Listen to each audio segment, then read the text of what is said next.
देखिए राजीव जी, मुझे ये लगता है कि जो ईडी की कार्रवाई हुई है छत्तीसगढ़ के अंदर और जिस प्रकार से उन्होंने प्रेस रिलीज किया है, उससे मुझे ये लगता है कि कांग्रेस और बीजेपी के बीच में जो गैप था वो 2% और बढ़ गया है। क्योंकि देखिए, एक चीज थी जो अखिलेश यादव का स्टेटमेंट आ रहा था और जिस प्रकार नीतीश कुमार ने बात कही थी, अब नीतीश कुमार की खड़गे साहब से बात हुई है और ये बात तय हो गई है कि जब ये विधानसभा के चुनाव होंगे उसके बाद हम लोग मिलजुल कर इंडिया अलायंस पे लोकसभा के चुनाव के लिए बात करेंगे। इसका मतलब यह है कि इस प्रकार की घटना करके बीजेपी ने और ईडी ने एक तरह से इंडिया गठबंधन को और ज्यादा मजबूत कर दिया है। तो मुझे ऐसा लगता है 2% का गैप और ज्यादा बढ़ गया है। पांचों स्टेट तो कांग्रेस जीती रही है। दूसरी एक बात और कही, जैसे मोदी जी ने कहा वो ओबीसी हैं और गरीब हैं। मुझे हिंदुस्तान का एक भी ओबीसी और गरीब ऐसा दिखा दीजिए जो दिन में 5 ड्रेस बदलता हो।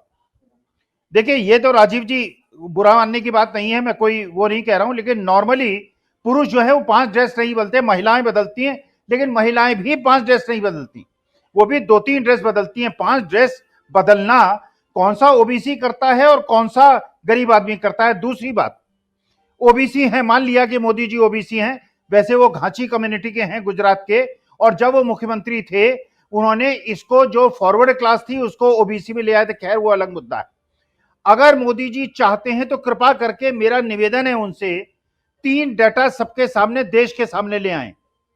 जो 12 लाख करोड़ रुपए देश के पूंजीपतियों के माफ हुए हैं, इसमें तो कितने ओबीसी हैं, कितने एससी हैं, कितने एसटी हैं और कितने मुसलमान और सिख हैं। इसमें 90% फॉरवर्ड क्लास के लोग हैं। दूसरी बात, जो लोग देश छोड़ के भागे हैं, देश की बैंकों का पैसा छोड़ के भागे हैं, इसमें कितने ओबीसी, एससी, एसटी हैं और मुसलमान और सिख हैं? 10% भी नहीं है। 90% फॉरवर्ड क्लास के लोग हैं। चुनावी बॉन्ड में जिन्होंने पैसा दिया है, पीएम केयर फंड में पैसा दिया है, अगर मोदी जी जवाब दे देंगे जनता के ये दिखाने के लिए कि हम लोग ओबीसी का साथ देते हैं, 90% लोग उसमें सवर्ण कम्युनिटी के हैं, ओबीसी, एससी, एसटी के नहीं है। एक और चीज, आज आपने एक दामा साहब हैं जहां से बाबा बालकनाथ इलेक्शन लड़ रहे हैं, उन्होंने जानते हैं मीटिंग में क्या कहा? बाबा बालकनाथ की प्रेजेंस में मीटिंग में कहा, उन्होंने कहा कि राजस्थान के अंदर गुरुद्वारे और मस्जिदें बेइंतहा बन रही हैं, इन गुरुद्वारों को और मस्जिदों को नेस्तनाबूद करना पड़ेगा। देखिए, बात को समझिए, अभी तक ये घृणा फैला रहे थे मुसलमानों के खिलाफ, मणिपुर में फैलाई क्रिश्चियनों के खिलाफ, अब ये सिखों के खिलाफ भी उतारू हो गए। सिख जो कि हिंदू हैं और जो सबसे अच्छी कौम ऐसी है जो गरीब को, धर्म और जाति को छोड़कर उन्हें भोजन कराती है, उनके बाद इन्होंने माफी मांगी और बाबा बालकनाथ ने कहा मैं गुरु गोविंद सिंह से माफी मांगता हूं। अगर आप गुरु गोविंद सिंह से माफी मांगते हैं तो इस्लामिक अगर गुरु जो मस्जिदें हैं उनको तोड़ना, उनको ध्वस्त करना, क्या आप समझते हैं सनातन धर्म का प्रतीक है? जो ईडी की कार्रवाई हुई 1.5 साल पहले, छत्तीसगढ़ की पुलिस ने इसकी जांच की है, 400-500 लोगों से जांच की है, ईडी को रिकमेंड किया है कि इसमें रिस्पॉन्सिबिलिटी को फिक्स किया जाए। जो भूपेश बघेल ने कहा कि आज अगर एक आदमी को पकड़ के उसको 4 डंडे लगा के ये कहा जाए कि मैंने पैसा अमित शाह जी को या मोदी जी को दिया है, तो क्या ये जो ईडी है ये प्रेस रिलीज जारी करेगी? कोर्ट को अधिकार है किसी को दंडित करने का, किसी को दोषी सिद्ध करने का। एक आदमी ने, एक आरोपी ने जो पकड़ा गया पैसे के साथ, उसी ने किसी एक लोकतांत्रिक उससे चुने हुए मुख्यमंत्री पे आरोप लगाया और ईडी ने उसकी प्रेस रिलीज जाहिर कर दी। इसका मतलब यह है कांग्रेस को 2% वोट बढ़ गए। और एक चीज और, लास्ट बात कहता हूं, छत्तीसगढ़ में बीजेपी और कांग्रेस में डिफरेंस होगा 8% का, कांग्रेस आगे रहेगी।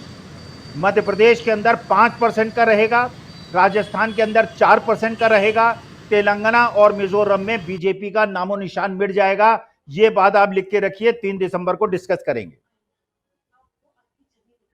लेकिन प्रोफेसर अखिल स्वामी जी, कैसे आप देखते हैं? बहुत कुछ हम रख रहे हैं और इस पर आपकी टिप्पणी चाहिए। देखिए राजीव जी, मैंने एक अपनी तरह से एक अलग तरह का सर्वेक्षण किया। जैसे चुनावी सर्वेक्षण हो रहे हैं, अलग अलग लोग बता रहे हैं, अपने अनुमान बता रहे हैं। मैंने सर्वेक्षण ये किया कि 50 ऐसे लोगों को छांटा जिन्होंने पिछली बार 2 चुनावों में कांग्रेस को वोट दिया था, और 50 ऐसे लोगों को छांटा जिन्होंने पिछले 2 चुनाव में बीजेपी को वोट दिया था। मैंने ये पाया कि जिन्होंने 50 लोगों ने पिछले 2 चुनाव में कांग्रेस को वोट दिया था, वो एक भी ऐसा नहीं है जो कह रहा है मैं कांग्रेस को वोट नहीं दूंगा। लेकिन जो 50 बीजेपी को वोट देने वाले थे, उसमें 20 लोगों ने ये कहा कि पिछली बार हमने बीजेपी को वोट दिया था, लेकिन इस बार हम बीजेपी को वोट नहीं देंगे। अब ये ट्राई टू अंडरस्टैंड, ये स्टैटिस्टिकली इसको एनालाइज कीजिए, ये कितना बड़ा परिवर्तन है। ये 40% का परिवर्तन है। इसका जी। मतलब ये है कि वो लोग जो कि कांग्रेस के साथ थे, वो राहुल गांधी की पदयात्रा के बाद और उनके बाद जिस प्रकार से वो जनता के साथ मिले हैं, और एक और चीज जो बहुत बड़ी स्ट्रैटेजिक एक प्रकार की रणनीति अपनाई है कांग्रेस ने, जो उन्होंने कहा नफरत छोड़ो भारत जोड़ो। तो बीजेपी जितना नफरत करने का प्रयास करती है, जी। कांग्रेस की बात सिद्ध होती है कि नफरत करते हैं, मोहब्बत करते हैं। दूसरी बात, कांग्रेस ने जो जनता ने देखा कि ये जो भ्रष्टाचार और सीबीआई और ईडी का दुरुपयोग होता है, ये खुद सिद्ध कर रही है कि कहाँ ऐसा होता है।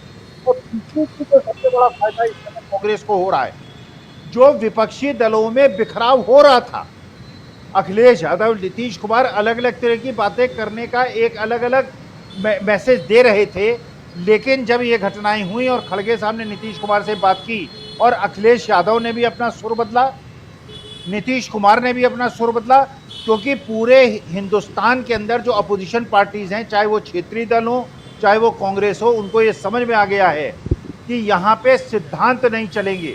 अगर ये सत्ता रही, इस प्रकार की सत्ता रही, सत्य और धर्म के बिल्कुल सत्यमेव जयते नहीं होगा, असत्यमेव जयते होगा, सत्य की बात नहीं होगी।